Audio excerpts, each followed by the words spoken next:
They say they make you put your phone on airplane mode because it can mess with the instruments. I don't see how. Because there's a lot of people's phones at one time. Because I'm going to tell you right now, not everybody puts it on airplane mode. No, I'm sure they don't. It's almost like when you're at a gas pump and they tell you not to be smoking while you put in gas. I done seen people be... I've seen people... And ain't no damn way. Not to have your people on cell phone putting gas. But they say you're not supposed to like let it go and then just sit in your car. Because, yeah. Because static. Yeah. Get out and shock yourself and blow the whole car up. Boom. I think I lost my gas cap, man. How? How do you lose your gas cap? I don't know if it was me or somebody else that borrowed my car. It's been a week since I put gas. Oh, damn. And then I put gas yesterday because... you opened it up and you was like... oh, my gas cap is gone. Maybe I forgot it. It's not attached with the string? No, it broke on me. It's going to be so cold. Dude, I just hope it doesn't get that cold until after lunch, man, because... Dude, what the fuck? You hear that? I did, dog. If you're really a ghost, do it again.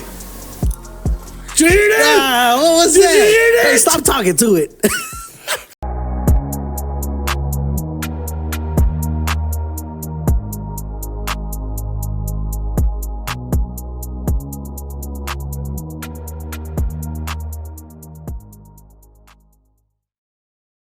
What's going on? What's going on? Late night family. We're back in the building, coming to bring you another exciting episode of Late Night Conversations with Unc and Nephew. I am your host for tonight's episode, King J, also known as Nephew. To the left is my co-host, JR, Big Unc. What's up, Big Unc? Shit, getting ready for tomorrow. You ready for this winter storm? I'm getting ready, but not as bad as some of these people are. Yeah, facts. People are going crazy right now.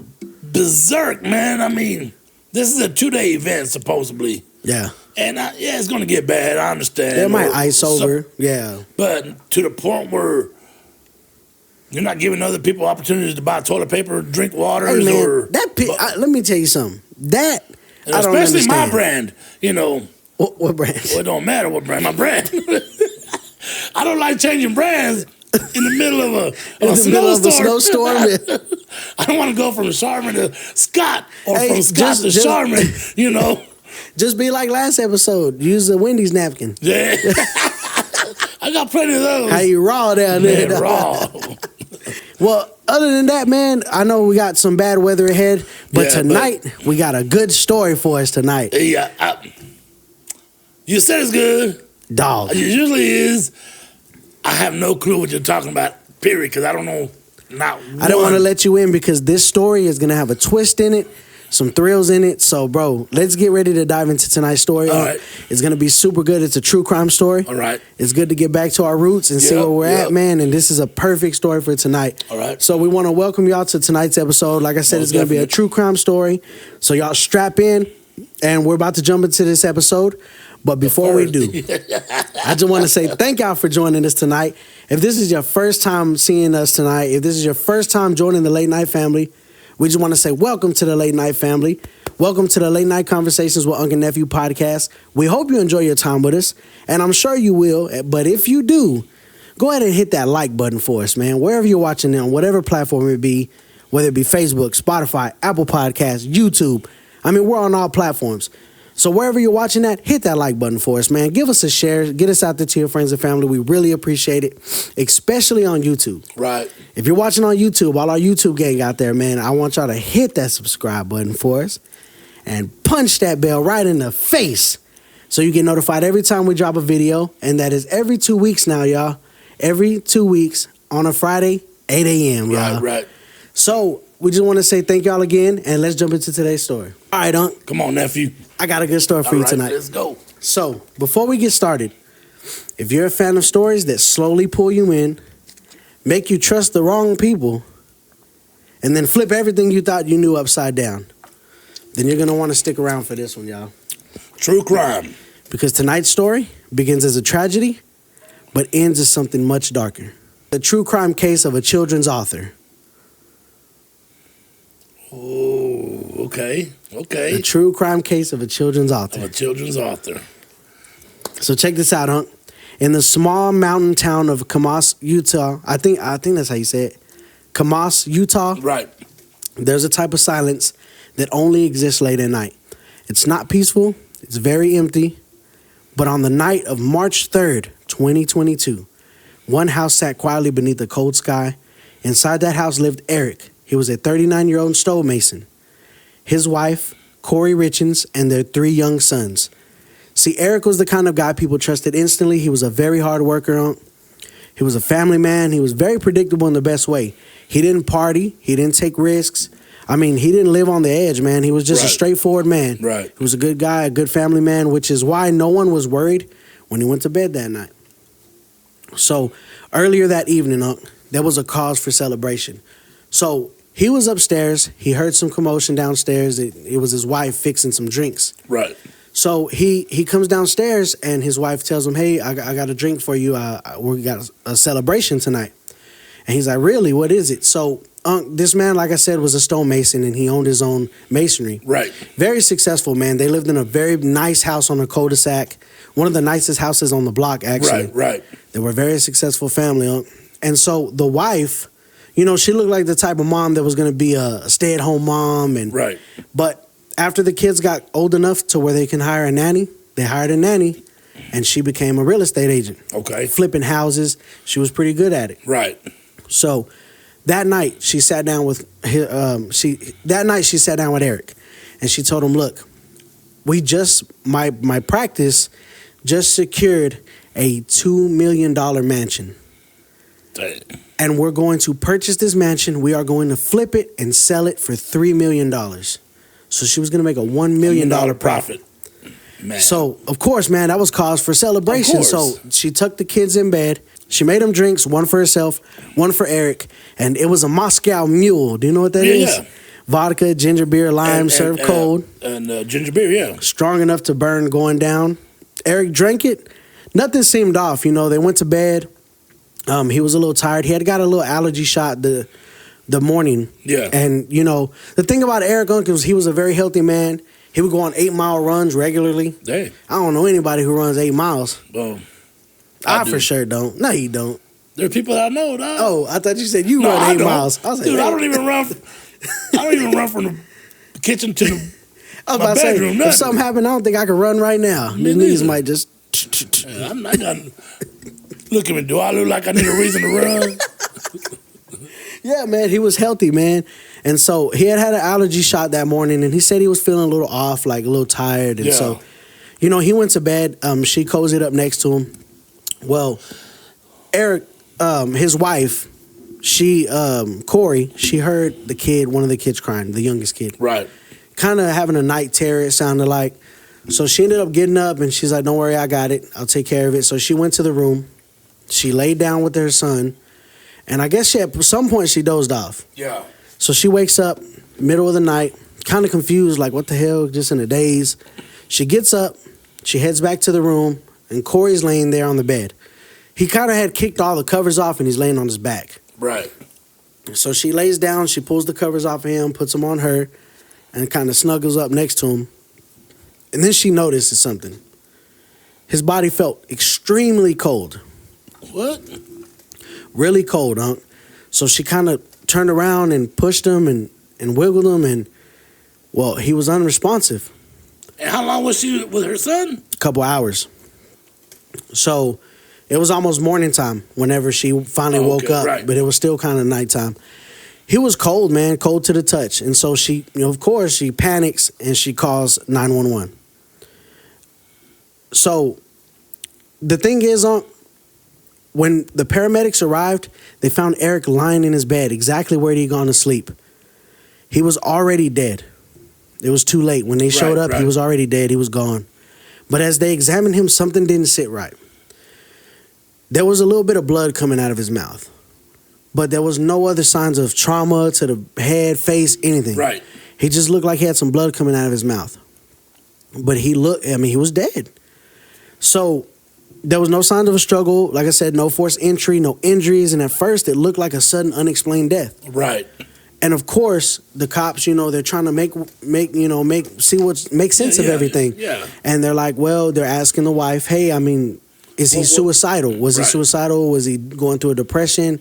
She said, no, I mean, everything was going well. I mean, her business was fixing to close on a big profit. They were fixing to have life-changing money. Right. I mean, there was no sense of depression coming from him.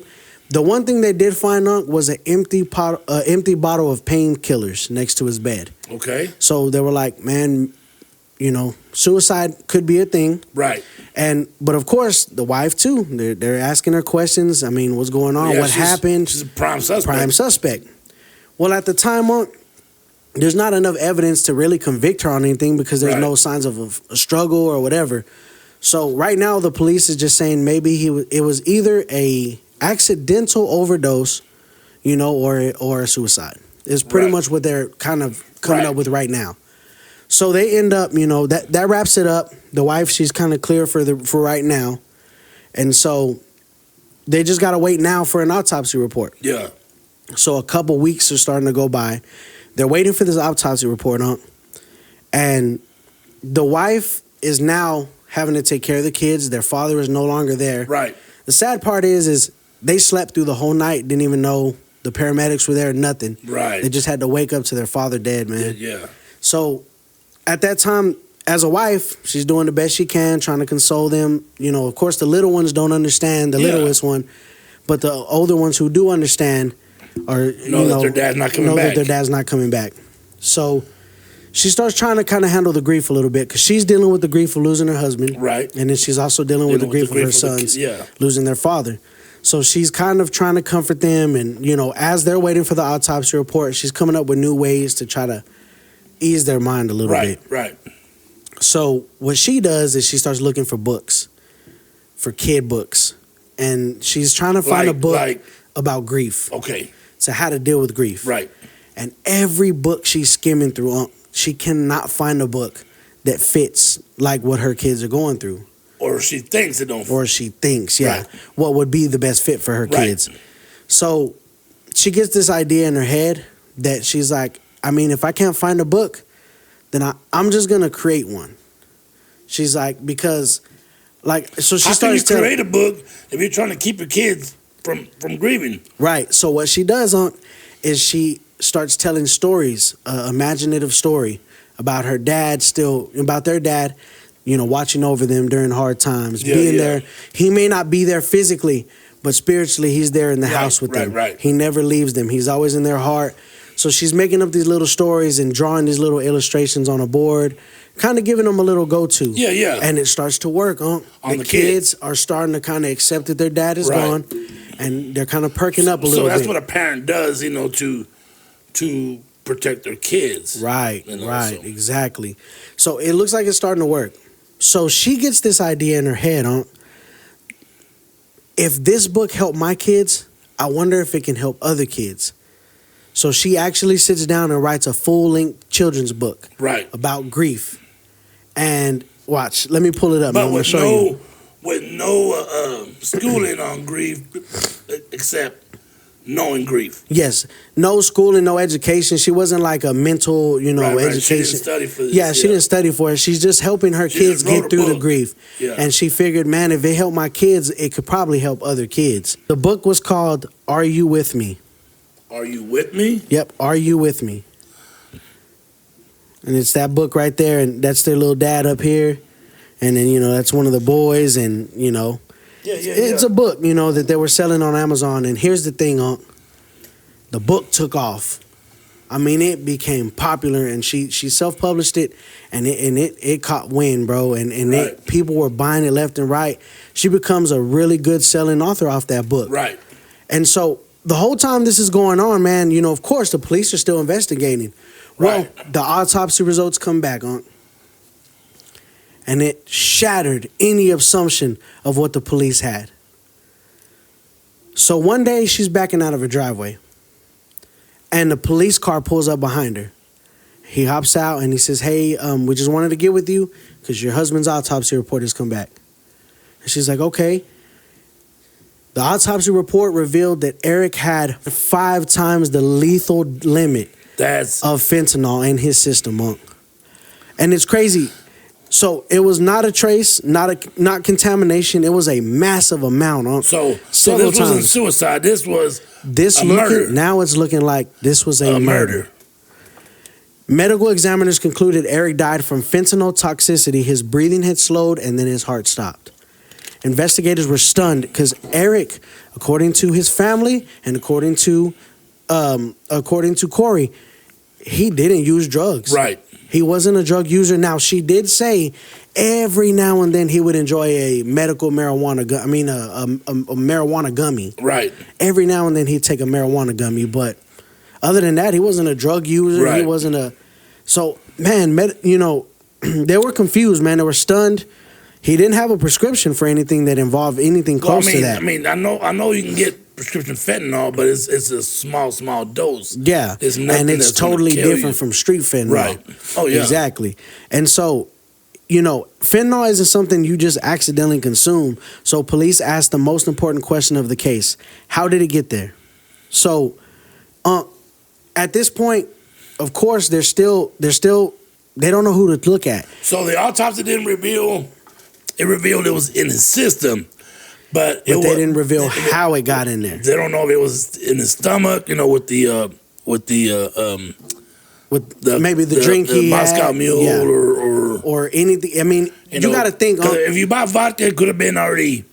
Maybe it could have been laced with something. Maybe very, very, very rare. I mean, we did have. I think the 80s was the Tylenol murders. Yes, the Tylenol murders, yes. But that was one person who was working at the Tylenol factory. I don't know, man. To me, it's not accidental. It don't seem accidental, right? This seems like it was for a reason. Somebody laced his drink or... Right, exactly. And check it out, huh? The thing is... You got to think, it could have been the drink he drank before bed. Right. Because then that opens up, well, maybe now we need to look back at the wife. Right. Or what did he do during the day? I mean, he got an allergy shot. Did they accidentally inject him with something wrong at the doctor's office? And I was going to tell you, maybe the doctor's office injected him by accident with the wrong shot. You know what I mean? I'm not saying that can happen. I'm not saying it can't happen. Of course. But what did he eat during the day? Did he take his lunch? Did he go out to eat for lunch? Right. To me, right now we don't know what his day looked like. Exactly. And see, that's the thing. I think to me, this opens up the door to, you would think like it doesn't solve nothing. It opens up the door to now what? So much more. Now it's more because you can look at the wife immediately, and I'm sure they are. Of course. Because in a murder or something like that, it's always a spouse that they're looking at. Exactly. Immediate. Now, what probable cause she would have would be, okay, well, I want this $1 million for myself. That's a motive. Right, okay? Exactly. I'm not trying to go anywhere with this. I'm just But you're just saying giving you a motive. It is a motive. Okay, now, was there life insurance? Yes. So he did have one. Okay. Now your detective brain is on. Yeah. See, you're starting to look at all these clues. And see, that's exactly what these detectives are doing. They asked her, after they broke the news about the fentanyl, she was stunned, of course. Or she acted stunned. Right. So they asked her, so we need to do a little bit of more snooping of all the electronics in the household. We need his electronics. We need y'all's phones. Oh, to see who ordered it, where it came from. To see if they can find a trace. Yeah. Exactly. To find where it came from, who got it. So, because they're like, what if he's taking drugs and they don't know about it? Because people don't realize that when they go back, you can erase your history all you want. Yeah, but phone records still pop up. They can dig them out. So, it can be your search history. Where can I get fentanyl? Or exactly. How much do I need it? Or how can I give it to somebody that will kill him slowly, but not make it noticeable or painful? Exactly, dog. That's what I'm saying. So they asked her for all the electronics, and of course she said, "You know what? That's fine. Take whatever y'all need." Right. And she said, "Oh wait." She's like, after the funeral, he had a work partner that he had a falling out with. Y'all might want to look at him. because after the funeral, he took his laptop, and I don't know why, but he took his laptop and he won't give it to me. So that kind of raised the cops' suspicion, like, so who's this partner that... Right. And apparently they had a falling out. Yeah. So they reached out to him to get the laptop, and so all this time, Monk, they're starting to comb through evidence. They're combing through search histories. Right. So while they're doing that, man, she's now on a tour with her book. She's doing a little tour. So this was within weeks of the funeral of the. Bro, this is now leading into months and months after the funeral. Oh, it was months. Yes, yeah. Now this is because the autopsy report took several weeks. Now that they got the autopsy report, now they're investigating the electronics. So it's taking more and more time. It's taking months and months. Yeah. You know what I mean? This isn't This isn't a 1 hour episode of Criminal Minds or Unsolved Mystery. Yeah. So yeah, man, they start combing through all the evidence, and this time, Monk, she's doing great. She's on tour with her book. She even lands a TV spot on a show in Utah called Good Things Utah. Okay. And it's basically like a news. It's a news segment, like Good Morning America or something like that. And they do a segment every day. It's like a feel good segment of like something good that happens, you know. And they brought her on the show to discuss her book and how it's helping kids overcome grief. And Kouri, I want to start with your story. What happened in your personal life? So my husband passed away unexpectedly last year. So it's March 4th was a 1-year anniversary for us, and he was 39. It completely took us all by shock. And we have 3 little boys, 10, 9, and 6.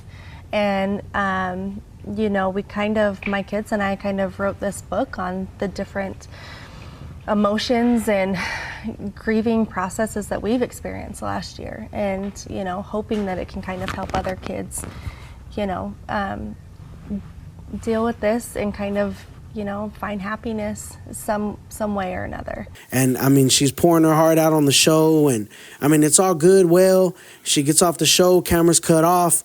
Well, when she leaves the set, they start getting the co-host and the anchor. Like, they start getting messages to their personal, social media sites. Hey, just to let y'all know, the wife did it. Messages like that, right? Start popping up. And then another one got another message like, I think y'all should look into the wife. Nobody's looking into the wife enough. So, of course, that raises... Who's sending these messages? They're anonymous messages. They don't know where they're coming from, who they are. So, while that's happening, at the same time that that's going on, the police are still investigating the electronics, and they're finding some suspicious things on these electronics. On hers or his? On different ones. On his, hers. They're starting to dig up different things. They're finding out things about their marriage. It might not have been as perfect as everybody thought it was. And it never is. I mean, when you're out in public, you're someone different than you are behind closed doors. Exactly. And I'm not saying that's everybody. Please don't come at us like that, because what happened behind closed doors should stay behind closed doors. And when you're out in public, doesn't mean that you got to show the people what's going on. Right. It's not their business. So of course she's going to be like that, you know.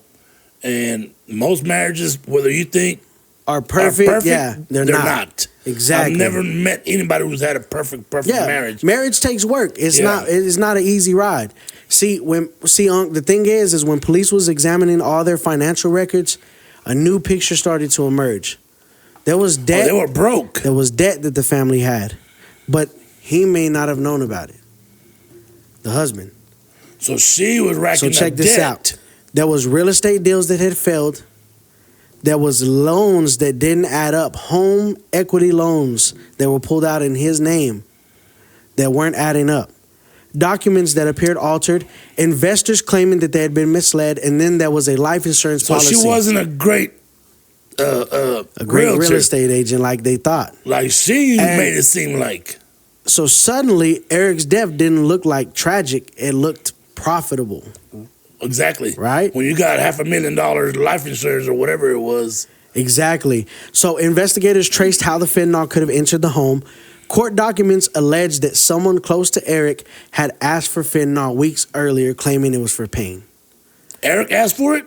No, someone close to Eric was asking for it. Court documents are alleging that it. Yeah, but And when I was reading into the court documents, it's alleging that it might have been the nanny that was asking for it. For somebody else. Okay. Okay? So prosecutors would later allege this wasn't the first attempt, that earlier doses hadn't worked. And here's the thing, Unc, this is what's crazy. This time, the amount was fatal enough to kill him. But this is the twist, Unc. More than a year after Eric died, it had been a year, man. The wife had been successful in her book. She's been doing all these things. She's been collecting this money. She's been doing great. Well, a year later, Unc, they made an arrest. It wasn't a stranger. It wasn't a dealer, and it wasn't an intruder. It was the person who made his drink that night. The person who slept beside him. The person who found him in the morning. Eric's wife, Kouri. They finally made an arrest on her. How did they prove it? So check this out, Unc. As they were digging through all their financial records, they realized that not only was all this evidence mounting on her that his death could be profitable, a life insurance was pulled out on him before he died for $2 million. That's what I'm going to say. I don't know how much it was, but $2 million. Now we know $2 million. The house that he was going to buy never was bought. Of course not. What for? You already got $2 million. Exactly. Not only that, Unc, the home equity loan that she was pulling out, she was stealing money from him, and he found out. This is how they know. Some whistleblowers. Eric's family came to the police. After they saw her on TV, they had enough. They said, no, this woman is profiting off our family's death. Right. Off of Eric's death. So they went to the police and they said, hey, y'all really need to look at Kouri. She's profiting off his death. She's the one who killed him. We haven't liked her for years. They told the police that a couple months back, Kouri had mentioned as a joke to some of his family, man, I think somebody's trying to poison me.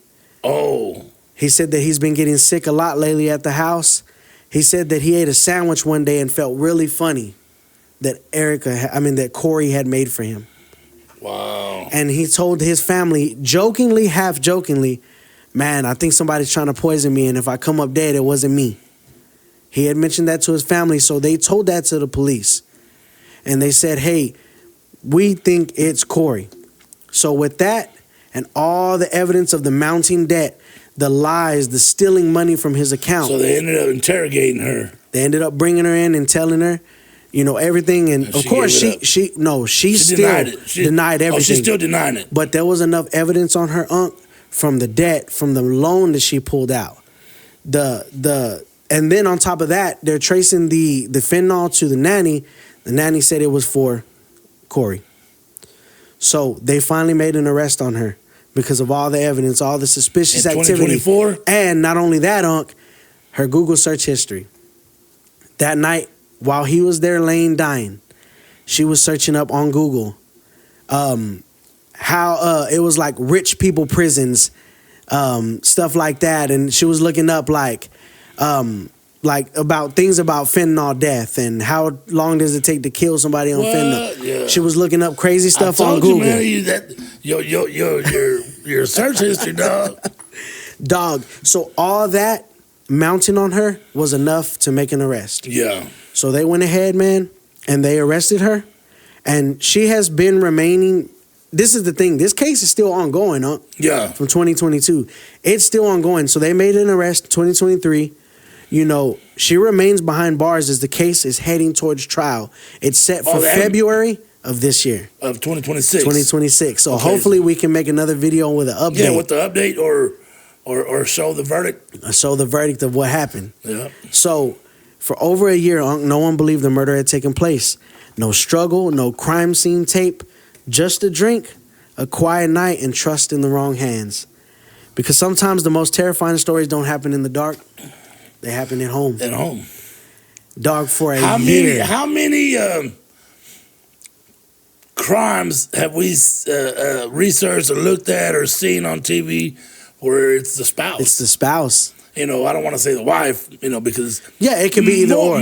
More than less is the husband. Right. He's the one that's he's the one having the affair. He's the one that wants, right. I just saw he wants a way out, man. Watts. Chris Watts. Oh, Chris Watts, yeah. You know, like Chris exactly. Watts. I mean, why kill the wife and kids when just divorce them and go on with your life? Exactly. And see, that's the thing, Unc. With her, the family had told police that he was allegedly talking to a divorce lawyer and trying to get divorce papers drawn. And you got to think, man. But you know what, nephew? And I'm sure they were wealthy. I'm sure they had money. Like they had good money. It wasn't enough for her. And you see that a lot in wealthy marriages that start falling apart because, right, a lot of times it's too much money. Yeah. You know, you base your life on money. Right. That's a downfall. It is, man. I mean, I'm not saying money's a downfall. It's not. We need money to survive. Yeah, for sure.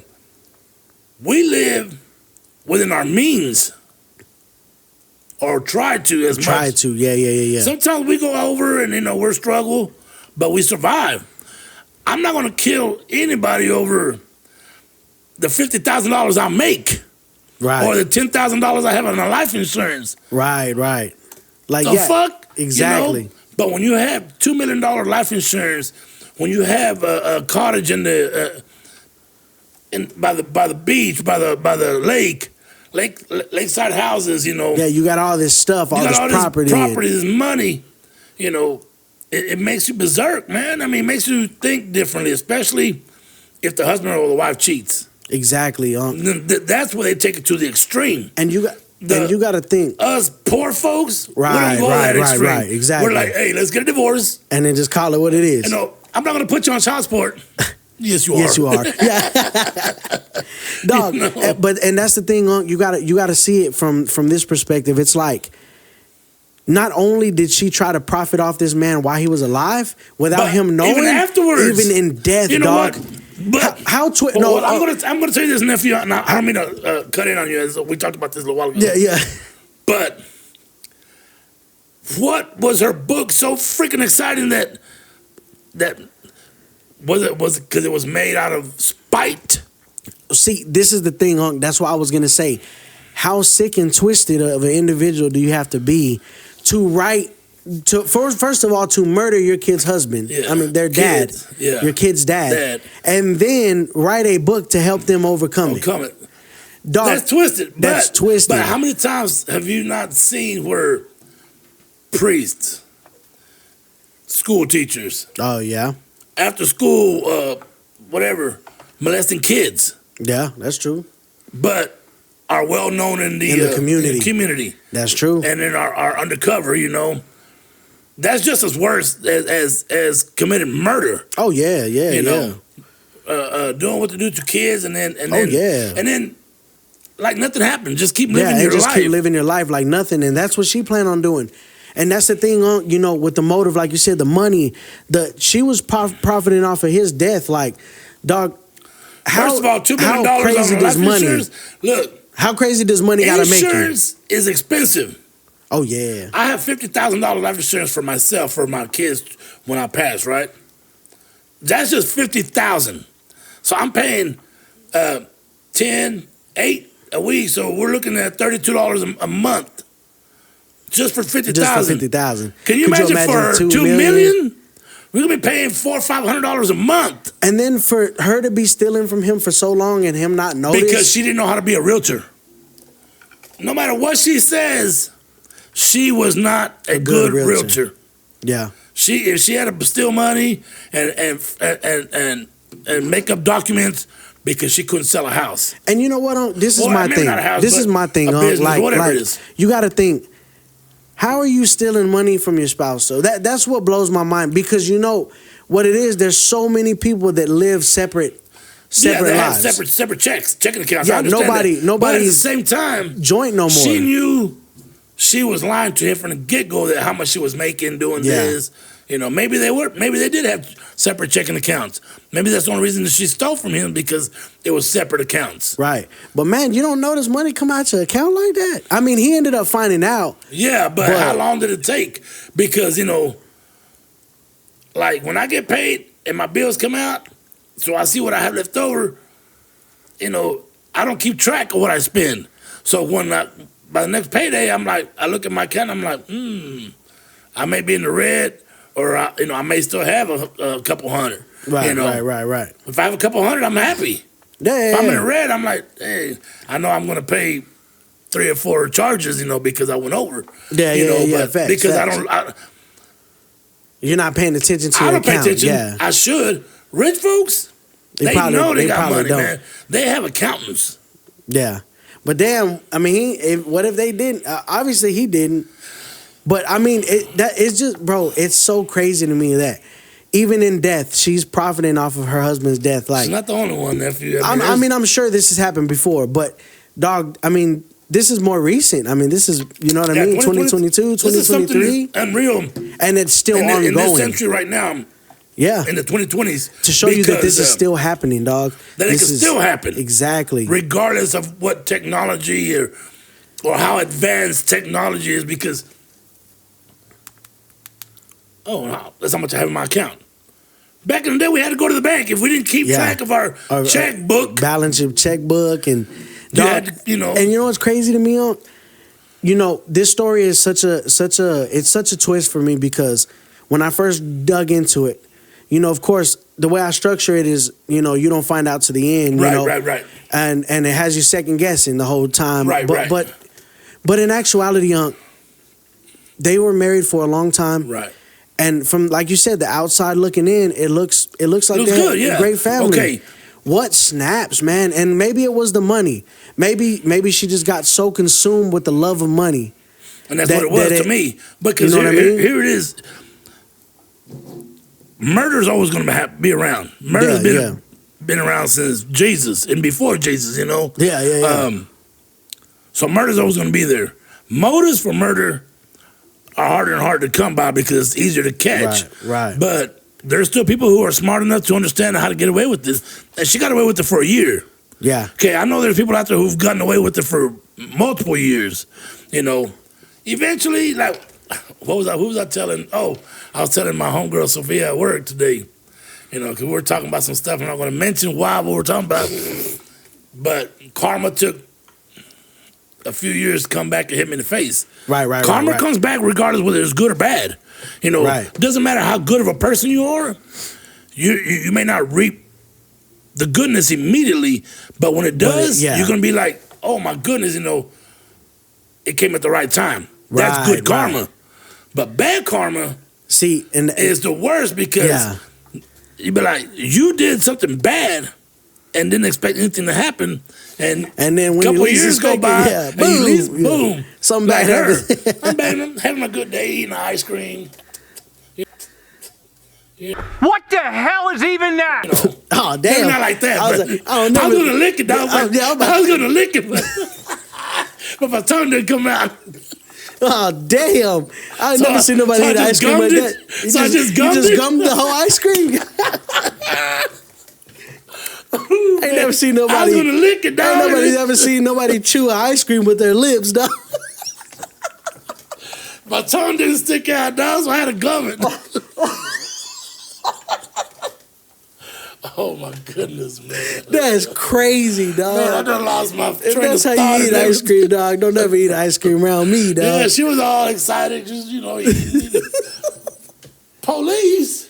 Oh, what are y'all doing step here? Out, please. Put your hands behind your back. Yeah, go ahead and step out. That's karma. Yeah, when karma hits you like that, because like I said, we talked about it, and karma is something that's inevitable. So good or bad. You got to think. There's sometimes people think that they can get away with stuff, and they do things just because they don't believe that it'll ever come back to them. Right. But we've seen time after time. Yeah. Well, look how many murderers. You do reap what you sow, man. How many murderers have been caught in their 60s or 70s because they did it when they were in their 20s? Look at our last case. It took forever. Exactly. Because of genealogy, new technology. Dog, look at Jack the Ripper. Jack the Ripper. He just got found out. Exactly. And this was in the 1800s. Dog, more than 130, 140 years, bro. Yeah. So you can't say honestly that you'll be good. Yeah. I mean, yeah, he got away with it because he died before they found out that he was the the serial killer. But he never went unknown forever. Yeah, you know what I mean. Now we know that, and that's whatever his name was, I forgot his name already. But Aaron Kaminsky. Yeah. And but that's the thing, huh? Now it came back. Now we don't say Jack the Ripper. Now you can Aaron say his Kaminsky name is Jack the Ripper. Right, exactly. And man, but dog, this story it blew my mind up. Yeah. I mean, the one person that you're supposed to trust the most, and that's why with true crime. Hold on, Effie. Hold on. Till death do us part. I understand that, but that was in the 20s and 10s and 30s when faithfulness was at an all-time high.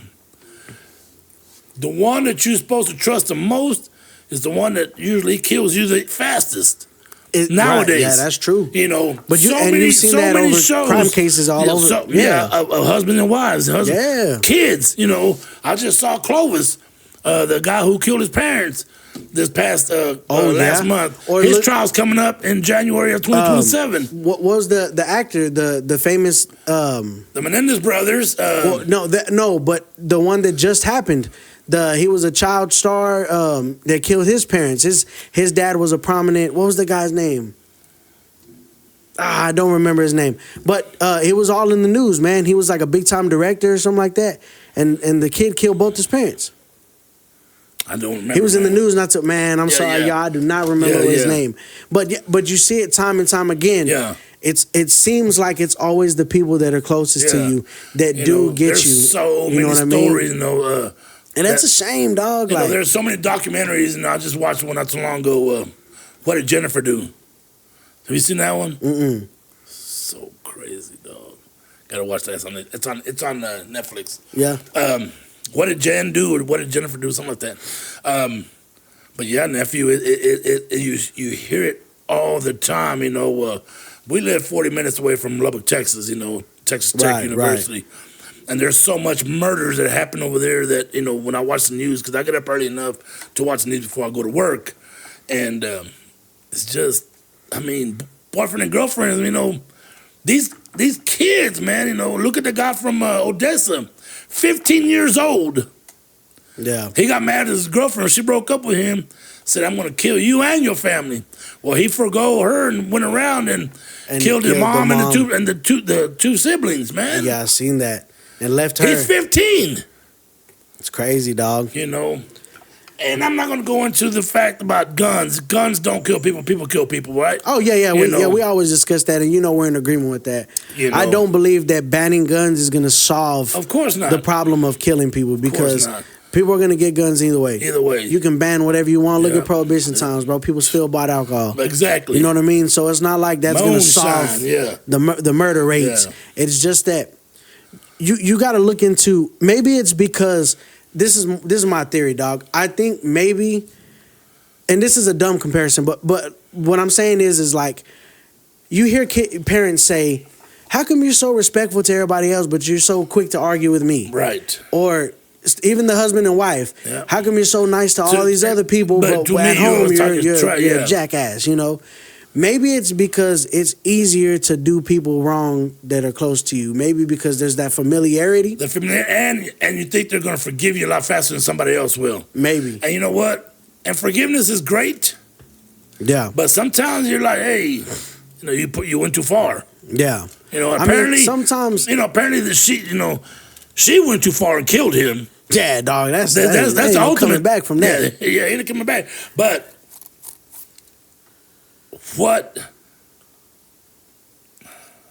we don't know what he was doing. And I'm not going to go there saying that he was cheating. I'm not going to try to justify her murder. Murdering him, yeah.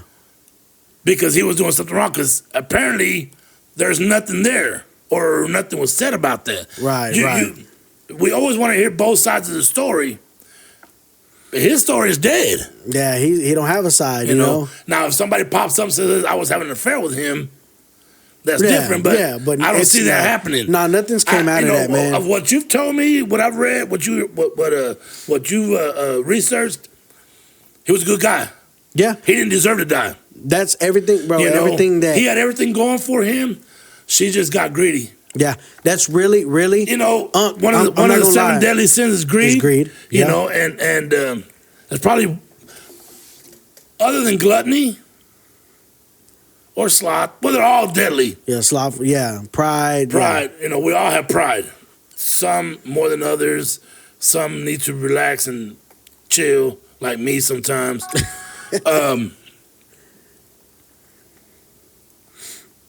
But greed is probably the worst, because greed will make you do things that you don't think you would ever do. Yeah, exactly. Greed consumes you, man. Turns you into somebody you never thought you'd be. Right. See, and that's the thing with her, man. It was greed, bro. It was just plain greed because all the money she was taking, it wasn't enough. So she ended up pulling out that policy, killing him to try to get that money. And dog, it's just, you know, and that's what trips me out, nephew. Is men and women are different. Okay. We work for a living. Women work for a living. But women have something that men enjoy. And if they use it to the 10th power, they can have whatever they want. Yeah. But don't want to do what it takes.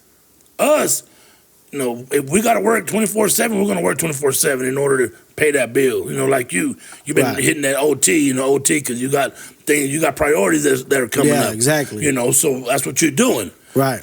Females, on the other hand, don't come at me. Some do. Some women are workaholics. Yeah. But some of those are I deserve this. The entitlement. Yeah, I see what you mean. I've been with this dude for 10 years. Yeah. And he ain't bought me a house yet. Yeah, some women feel like they deserve it all. Yeah, without having to put forth the effort too. Right. Yeah, that's true. Help your man out. That is true. That is true. You know, are you putting food on the table when your man walks in that door? Well, he can cook himself. Why would I want to provide for you? Does he have his clothes ironed for work? Well, he can iron himself. Does he have to wash his own clothes? Of course he does. Then what do you need? What do you deserve? What are you here for? Yeah, exactly. And if I got to do all the work I just be by myself. and then I got to come home and cook, clean, and do everything. Yeah. Bye. Yeah, I don't need. Yeah, exactly. You know what I'm saying? No, that's facts, man. There is women like that. Yeah. Not all women. Don't come at us. We know there's some great women out there. Because exactly. And there are some men who like to, use the women for everything. So it does go both ways, Unc. But it is. I think you hit it on. I think you hit it on the head, Unc, when you said it was greed. Yeah. I mean, it's crazy, Unc. So I mean, as of right now, like I said, her trial was set for February of this year. She was ended up charged for aggravated murder in connection with, the 2022 death of her husband. So she's also charged with attempted aggravated murder, with prosecutors alleging she gave him a sandwich laced with fentanyl on Valentine's Day, 2 weeks before his death. Then that comes from family. Exactly. So prosecutors also alleged that she fraudulently secured a life insurance policy on her husband's death in January 2022 and had a financial incentive to kill him. Her pretrial conference was in the murder case is scheduled for Friday afternoon ahead of the February 2026 trial. She has still, to this day, pleaded not guilty to all charges. So I guess we'll see. Which is... like everybody else, how many people have been put to death or have died in prison swearing they didn't do it? They all say they didn't do it. Yeah, exactly. When I went to jail, I didn't do it. I did it. He's like, I did it, but I didn't do it. I'm not going to admit it to you. I admit it to my convict friends, in jail. But it's crazy, like, but I didn't murder nobody. To carry this, knowing that you hurt your kids, and to still to this day. And I'm glad you said that. Too many people nowadays can carry guilt to their death. Yeah. I can't carry guilt to the next day. Yeah, that's facts. Yeah, that's facts. I can't carry guilt that I did something that I wasn't supposed to do. I'll be like, dude, I stole your candy, or whatever. It was me, Right. Who turned that up? It was me, Right. Whatever. Right. I just, but to have death on your conscience that you took a life. Especially somebody so Close to you, who fathered your children. That's crazy, dog. That's a whole nother evil, dog. That's why I tell you, there's a theory I have that what if people get under demonic possession and they kill their spouse? Because, I mean, that is just, of course, I'm not saying, you know, that's evil, dog. And to, how many and times to go on have we seen bookstore. that, you know, look at, he just came up in the news the other day, the Night Stalker, Ramirez, Richard Ramirez. Yeah. You know, he was truly possessed. He was not in his right mind. I don't care. I'm not justifying his murders. No, I'm glad that he was put to death. Right. But, okay, hold on. I didn't mean to say I'm glad that he was put to death. You know, because I know I do believe in the death penalty. I know others don't. My bad. I didn't mean to say it like that, but he deserved to die because of things he did. Got to be put down, regardless of your mental health. You know. Once again, I'm sorry. No, but you don't even got to. The thing is when somebody is that evil, when they're causing that much havoc. But if it's mental health, it doesn't matter, dog. Like when a dog goes rampant with rabies and stuff, they're not in their right mind, but they still got to die because they're going to be because they can't be cured. They're going to be a harm to everybody. Right.